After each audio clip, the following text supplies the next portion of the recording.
apparently Texas is opening up 100% now. So we got a lot to talk about. Yeah, not only opening up 100%, but opening up 100% and rescinding the mask mandate as well.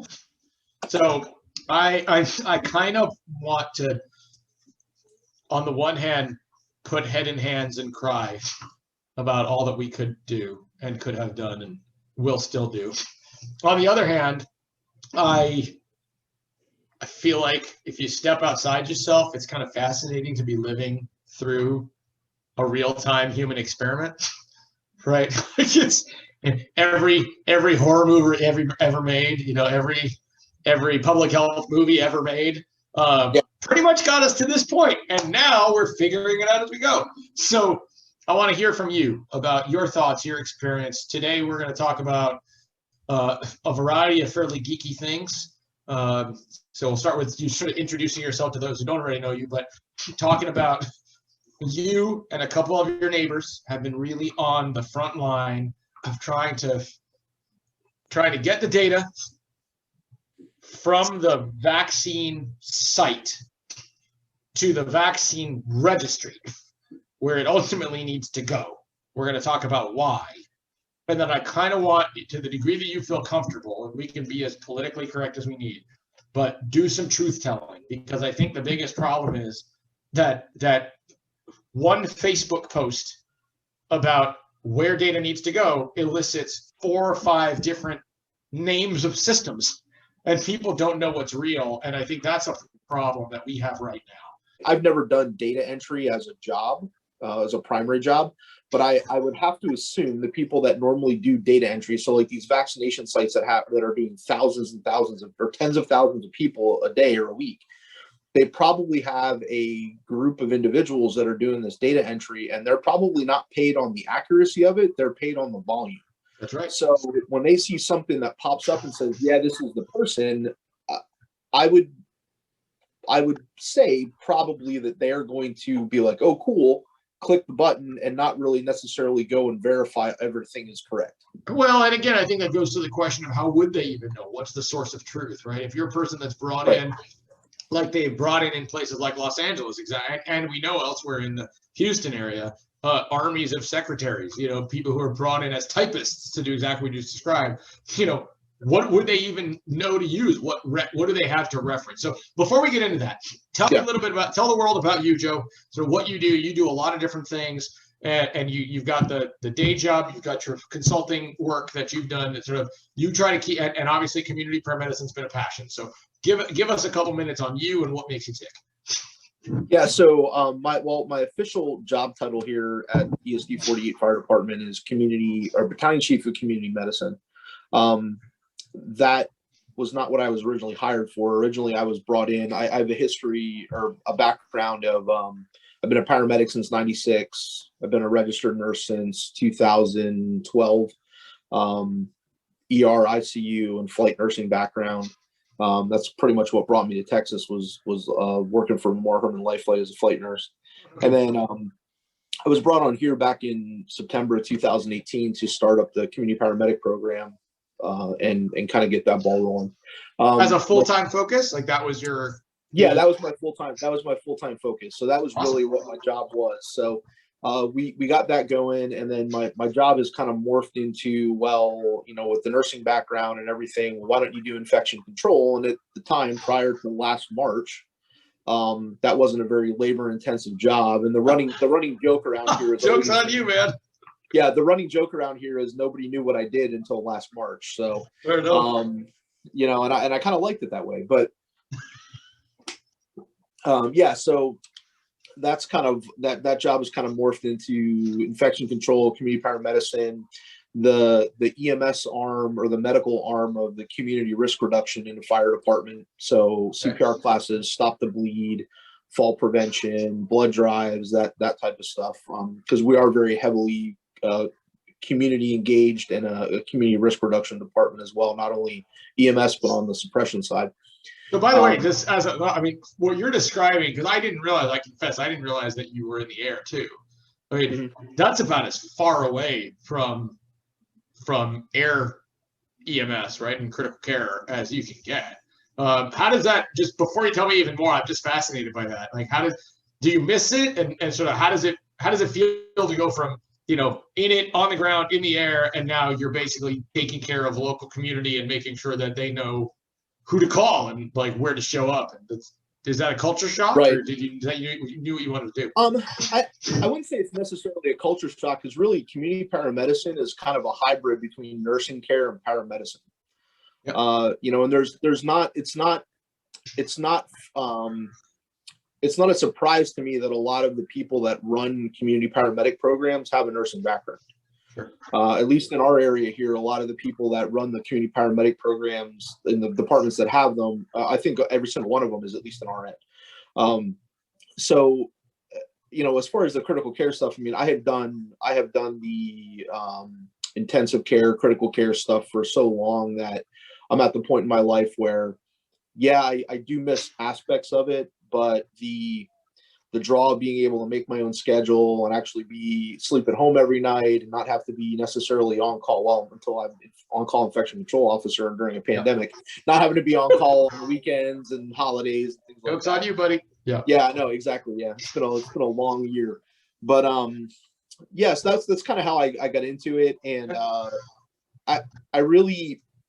I like to do innovative things. I like to be a part of innovative things, and to have the opportunity to basically create something that there's a gap in the service. So there was a gap between people being discharged from the hospital. And where this all started was we looked at reducing readmission rates. That's what we kind of focused on with initially. So we picked the STEMI and NSTEMI group. There wasn't a whole lot of follow-up with those individuals. And we wanted to see if we could make a dent in that population. And what we ended up doing in a 7-month period is we reduced 3 years in a row. The hospital that we worked with was Houston Methodist West. Their readmission rate for STEMIs and NSTEMIs was 15.8%, which is right around the national average. The national average is 16%.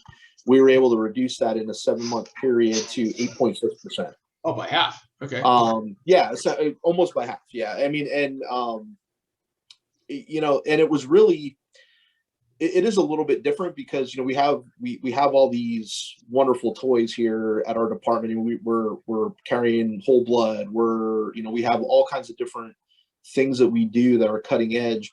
And the stuff that I was doing was real basic. I mean, it was patient education. It was finding out what are the barriers that people are facing when they go home from the hospital that are causing them to not be able to do follow-up appointments, not be able to get medications, not be able to understand what the dietary restrictions are now, and kind of overcome that stuff and just provide education. I mean, I tell people that start to do this job with us, 95% of what you're going to do is you're just going to sit down and you're going to talk to somebody, and you need to listen to what they're telling you and figure out what it is that they need and provide that need.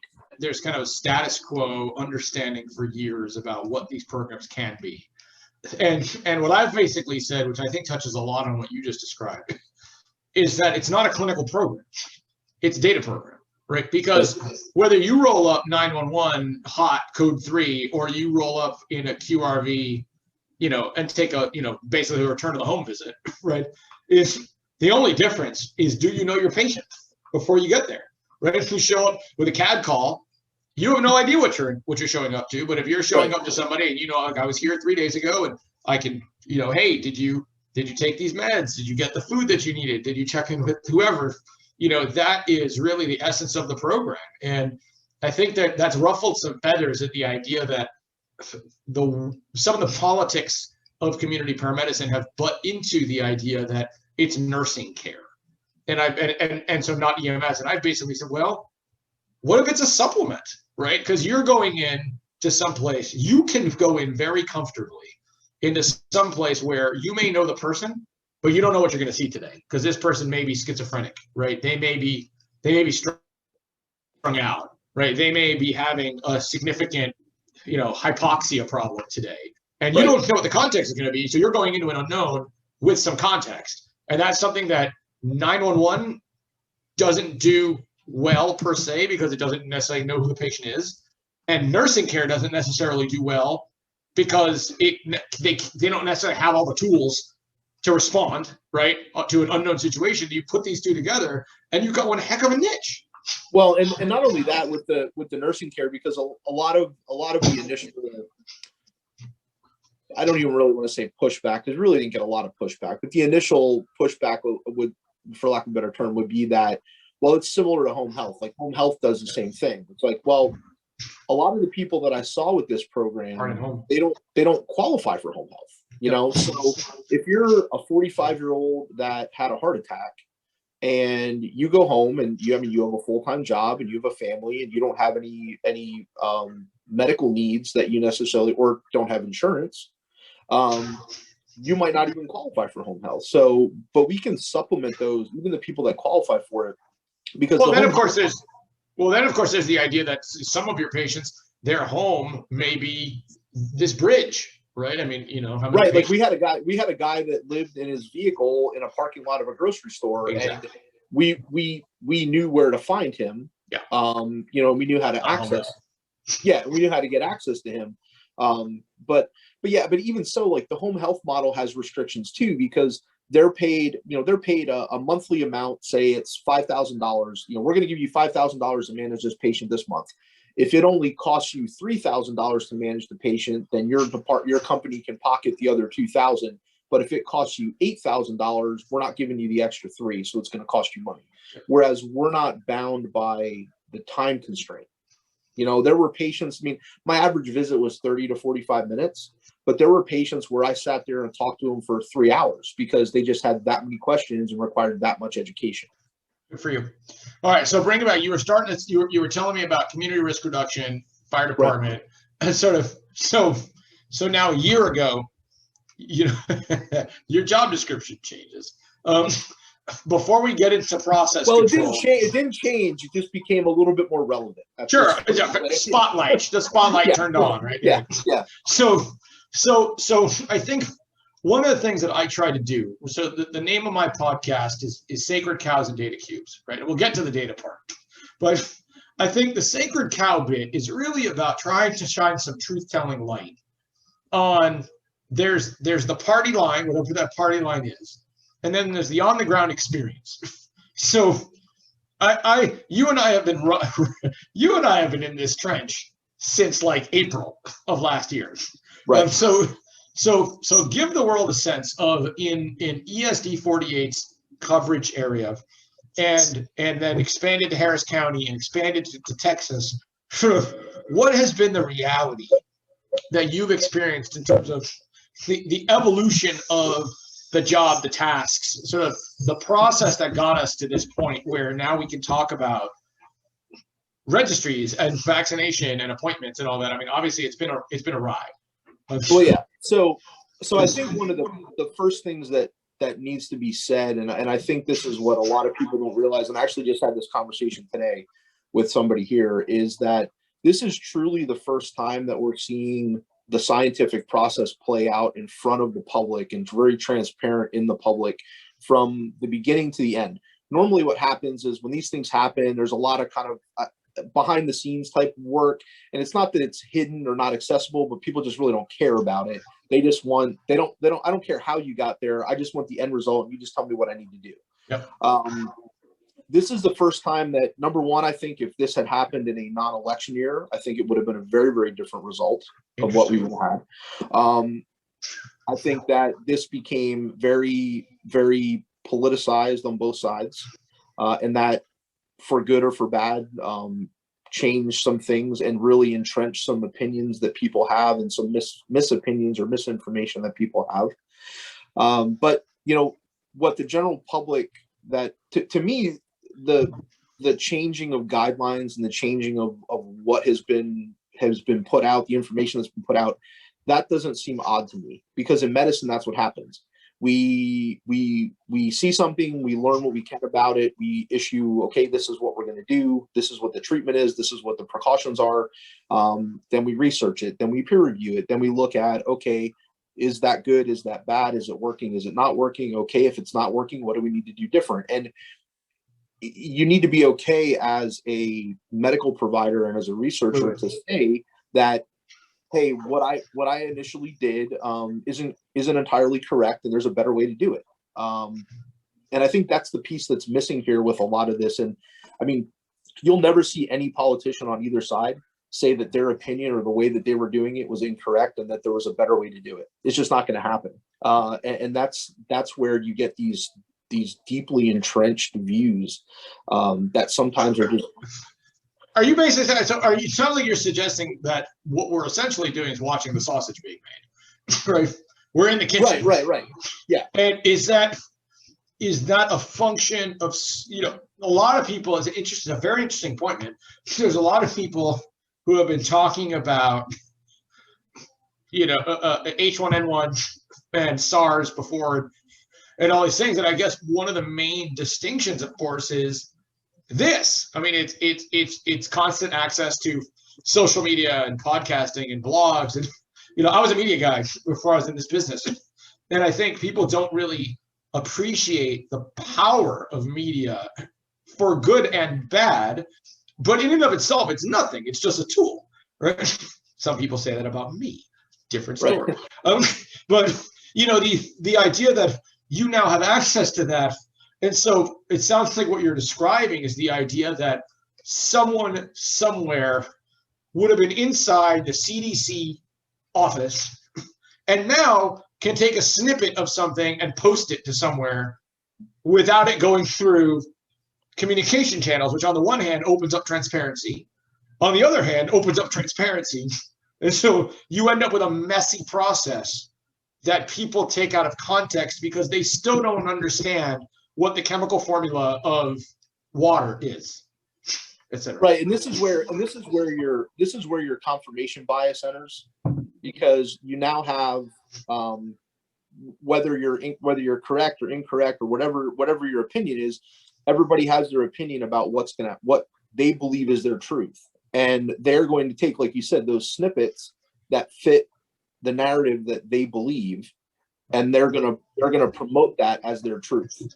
The arguments that people make about things is the confirmation bias part comes in, because they can take snippets of these things that fit what they want to believe is the truth, and they can kind of manipulate that or misinform people with that information. Did we do the same thing before? Like, that's what I was wondering. Like, you know, you've been in the industry long enough to have seen some of these arcs. I remember a similar, not to this degree, but a similar fever around Ebola.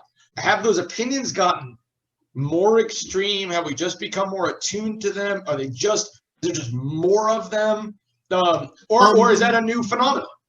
No, I don't think it's new at all. I think that this is just more widespread and it's more relevant. And it's something that, I mean, when you look at Ebola, I mean, yes, Ebola was a very dangerous, a deadly virus, but it was not easily spread as a pandemic, you know, across in different countries and things like that. You know, we're dealing with something that is much easier, much more virulent, much easier, much more infectious, and you know, and for us now, it's much more relevant. You know, when Ebola's in Africa, us in the U.S., I mean, our interest is, for the most part, is just not there. So it's really a in my backyard kind of thing. Right. It's exactly. I mean, yeah. So that's where I kind of see things. I mean, and that's where a lot of people view this as flip-flopping. And I just had this conversation today. I said, you know, when we first started doing this, we were literally changing things by the hour. You know, in March last year, I remember getting updates from the fire marshal's office, and we're looking at CDC data, and we're looking at all these different things. We're like, okay, well, now this is what we're going to do. Oh, wait a minute. Now something else happened. They figured something else out. Now we need to do this. And people interpret that as we don't know what we're doing. But, you know, again, like you said, we're doing this in real time. Like, we're figuring this out as we go along, and information is going to change. And for me, that didn't feel abnormal, because I'm used to that. Like, we in ICU, you know, we have a diagnosis. We think we know what's going on. Sometimes we don't know what's going on exactly. And we say, okay, well, it looks like this. Let's try this. Okay, well, that's not working. Let's try this now. And you just keep doing that. They don't call it practicing medicine for a reason, because nothing's definite. But this is really the first time that this has been played out in front of the world, and as transparent as it has been. And people just don't understand the scientific method. That is kind of what it comes down to. Well, yeah, I mean, and you know what? For most people, like, why would they? I mean, if they're not involved in this, as a career, why would they understand that, or why would they take an interest in that necessarily? And the part where I mentioned about the election year and the politics of everything comes into play is when you have, nothing frustrates me more than having healthcare providers who throw what they know about the scientific method and about science out the window for ulterior motives. And that has been the absolute. What have you seen? Good. That's if you didn't go there, I was going to take you there. So to the degree that I can appreciate the point about people who don't know better, because again, if you're an artist and your entire world is art, you don't necessarily understand how viruses get made or tested. There's no reason you should. Right. In the same that if you were an artist and I went to an art gallery and I was looking at a painting, I would not appreciate that to the same level that that person would. What I find is what I have found. I've personally been on the affected by this. Is I tend to believe, again, sacred cows and data cubes, right? We need to poke the science. Science is supposed to be about proving people wrong, right? That's its game. Is either confirm over time that you were right, or prove that you were wrong and find something new, replace the null hypothesis, et cetera, right? Right. And that's what it's supposed to be. If this is a conspiracy theory, someone has to win in a conspiracy. Right, there has to be a goal, unless it's pure anarchy, which is, I guess, a whole different ballgame. But even there, someone wins. We don't have pure anarchy. We have people wearing masks and things like that, but laws haven't come crumbling down. So, who wins in this situation from those ulterior motives? What do you see as the motives that people have been trying to advance that make any kind of rational sense? So, I don't think a lot of people are real rational with this. And I think that's part of the problem is they think they're being rational. They think they're making a rational argument, but they aren't willing to see the other side of the argument, and they aren't willing to see how their perception of things. Is it just because I feel like on the one hand we're talking about entrenchment, right? Sorry to push the issue, but I think it's fascinating. As I mentioned, you've got this in the ground, in the trench view of it, where if you're a really smart person, if you're a PhD in XYZ, whether or not you understand science is a whole different. Or again, PhD, you probably have some idea what that is, but if you simply kind of, the idea that all you're doing is regurgitating what you heard on NPR, read on a bumper sticker, or whatever, that's kind of beneath you, right? So what makes folks their brain kind of falls out of the head, and that's what I haven't. I agree 100%, and without putting any, I will put politics. I will put politics on here.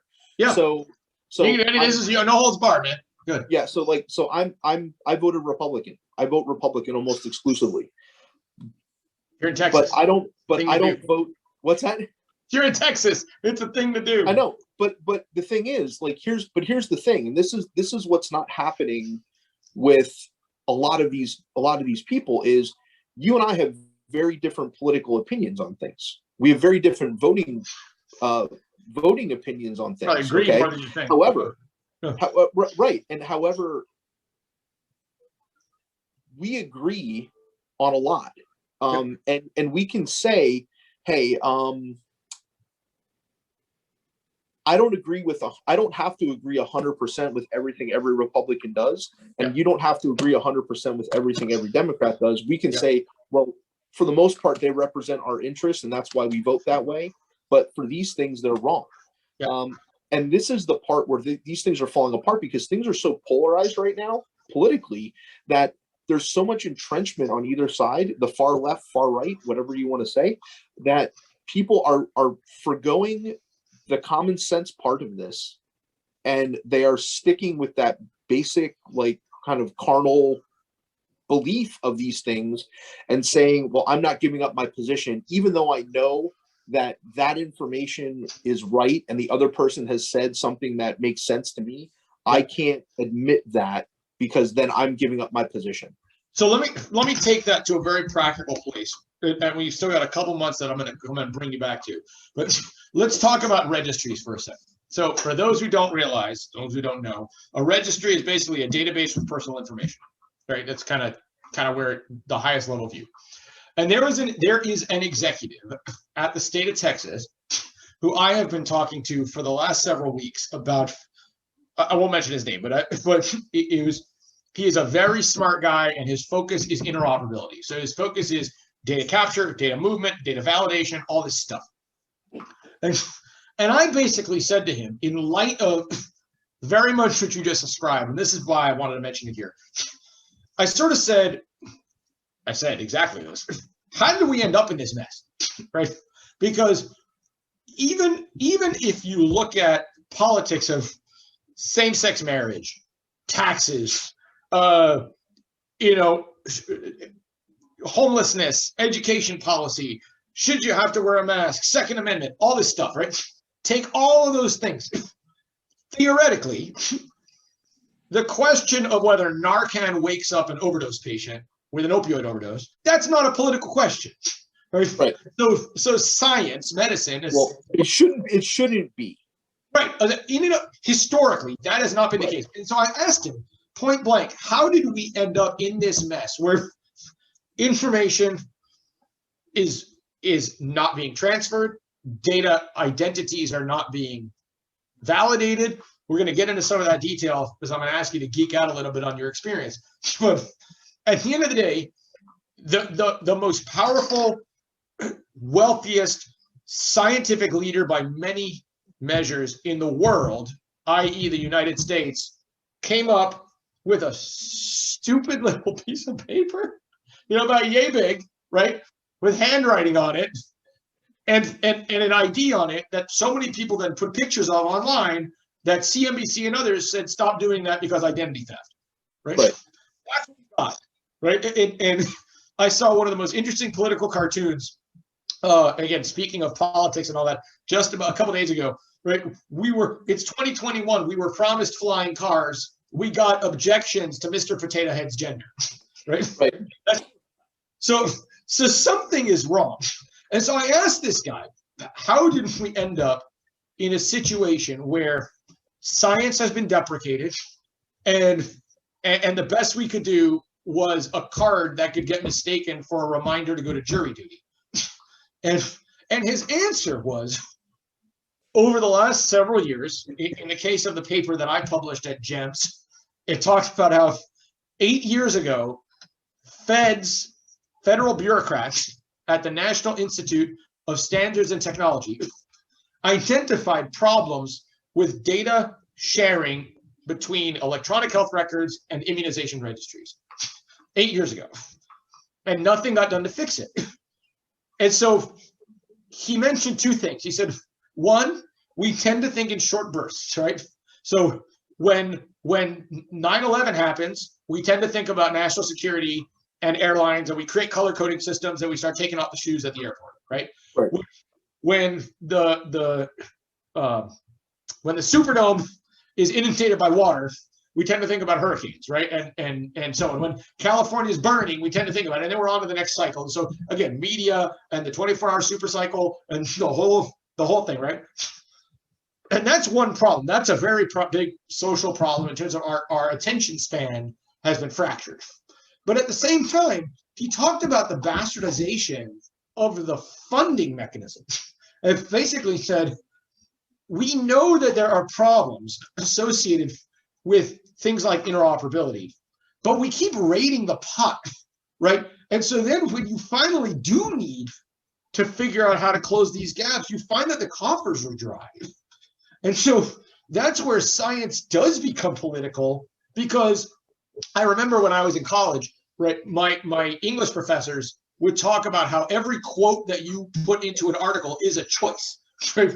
You choose which studies to cite and which authors to cite, and you're making a political statement by who you reference, right? Right. Yep. And like if you choose to fund public health or not to fund public health, you are making a political statement. And you may be long out of office by the time that becomes a shit show. But we're in it now. And so there seems to be a moral hazard in the idea that you fund something 10 years ago or make a decision to, as the government did, to basically say, we know there's these problems, but the administration has shifted. And whereas at one point we thought that government needs to be the ones to lead the interoperability effort, that was done under a Democratic, liberal-leaning administration. And now we're in a Republican, conservative-leaning administration, and we want to leave that interoperability bits to the private sector, right? To market forces. It was actually the word they used, market forces. Mm-hmm. And so what strikes me as really problematic is those don't jive, right? So you essentially set yourself up to fail, because one administration says, I'm going to pander to this group. The other administration says, I'm going to pander to this group. And no one bothers to say, Chief Casciotti, what are you going to need? Right? And if it hits the fan, I mean, we are in the emergency services business. And I think that's why I'm so fascinated by this. Because if we were in the painting murals on the side of business building, on the side of buildings business, then there's no reason we should be prepared for what happens when a pandemic shows up, or a hurricane shows up, or fires, or a 100-car pileup in Dallas, right? But we're not in that business. We're supposed to be building for contingency plans. So how did we end up here, in your opinion? Like, what do we do? Because the call I had just before talking to you today was referencing COVID-22, not COVID-21. We have the chance to learn from our mistakes now. So when we look at where we've been and we look at where we go and realize that our attention span is going to shift again, what would you tell the world to do? How do we end up here? How do we fix this and divorce it from politics while standing on one foot? I think, well, I'll speak to my approach here at our department as to how, because I've got some very strong opinions. We're a combined fire and EMS department. Yeah. So there's some strong opinions related to, we have some people on the suppression side that don't like EMS essentially telling them how to do their job. There's also strong opinions politically as to whether things should be a certain way versus another. The way that I've tried to approach this with everybody is that I'm here to provide you information to allow you to make the best educated decision that you can. There's certain things that we have to have in place. I think the more and more you push people to the extremes, either way, the more and more pushback you're going to get. You're going to have two groups. You're going to have three groups of people. You're going to have the groups that think that the whole world should be locked down until this is over. The group that thinks that we should never have locked anything down and that they're never, ever, ever going to get this vaccine, no matter how good it is or no matter how much we can prove it's safe. And then you're going to have the larger amount of people in the middle that are just not sure. The centrists, too. And, they're kind of leaning one way or the other. And those are the ones that I'm trying to reach. I'm not trying to reach the extremes, because the extremes have made up their minds. Yep. And I really think if we take that approach, that's really the best thing that we can do. And, we've talked before about these islands of success that people have. And, really, community paramedicine is a prime example. There's no real national standard for it. There's no state standard for it. It's very specific. In EMS in general, there's no standardization between the states. When I started my EMS career in Pennsylvania, where we had very stringent state state guidelines, what the state says you can and can't do, and you cannot exceed those. Yep. To Texas, where there's really not many state guidelines, and you're pretty much allowed to do whatever your EMS medical director allows you to do, which is why here we're allowed to do essentially critical care flight medicine on the ground. So it's really hard to come up with a way to do things when you're that far apart on things, and you're not having all these different places talk to each other. And when we start to talk about this vaccine registration data, I mean, this is where this is going to be key, because I got comments the other day from somebody. They said, well, do you think that they're going to require proof of vaccination to fly places? Do you think they're going to require proof of vaccination to go on cruises? And I said, well, I mean, I can give you my personal opinion. I haven't officially, I mean, I don't know anything, but I would imagine that probably yes, that those restrictions would be put in place. So if I fly to Florida and I'm flying back from Florida to, I mean, and I filled out those white cards from the CDC. I mean, anybody can write their name on it and fudge a bunch of numbers on it and take it somewhere and say, hey, I got my vaccine. And if I'm in Florida, they have no way to look and see if I have my immunizations in electronically, because Florida isn't going to be able to access the Texas ImmuTrack registry.